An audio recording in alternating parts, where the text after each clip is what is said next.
Deadly explosions at the Boston Marathon finish line Monday. About 3 hours after the winners crossed the line, there was a loud explosion on the north side of Boylston Street, just before the photo bridge that marks the finish line. Another thunderous explosion could be heard a few seconds later. This is footage from Boston.com, among many national sites providing extensive coverage of this event. There were over 80 runners from Oklahoma listed on the marathon's website.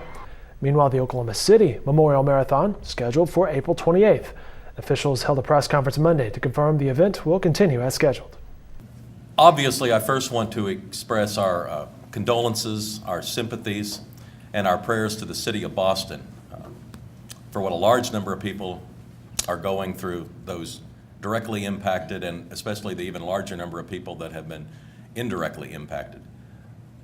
Obviously, this time of the year on the calendar is a heightened alert in Oklahoma City. It has been for 18 years.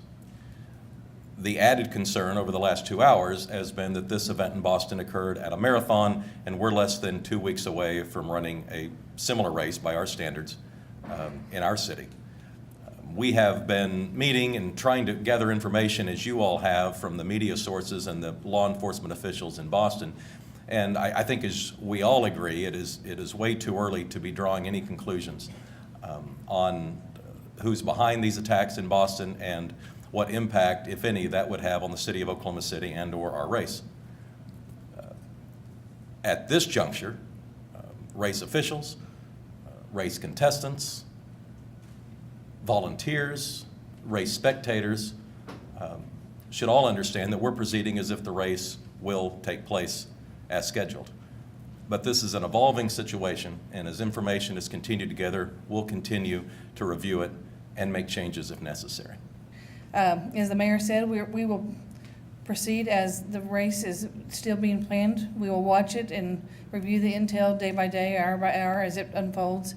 And then we will begin to look at what changes, if any, we need to make. And we will continue to look at why people come here to run in the first place. They come to run, to remember, and to celebrate life.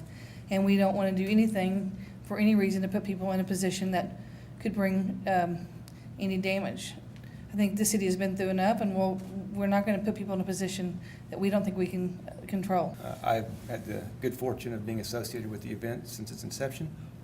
I have had the comfort of the city standing behind us from the very first day.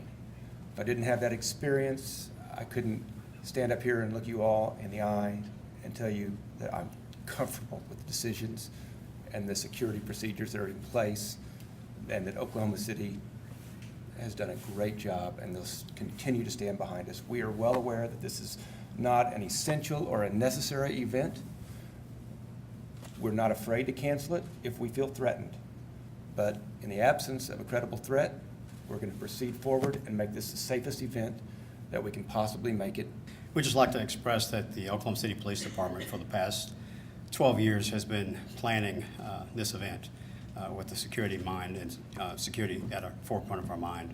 Since the bombing of the Murrah building, we take that very seriously, and we prepare for what we believe could be a worst-case scenario. So since this race has started here in Oklahoma City, we've increased our security because the number of participants in the race has increased. So we start planning for this race weeks in advance. We stay with the race during the race and after the race. So we have people on the track, we'll have people around the track and in the crowds and watching the race. We have bomb techs that are assigned to this. They've been assigned to this race ever since its inception. We pride ourselves on making sure that this race is safe for everyone that's involved. And in light of the situation that happened in Boston, we will be ever so vigilant during this year's race.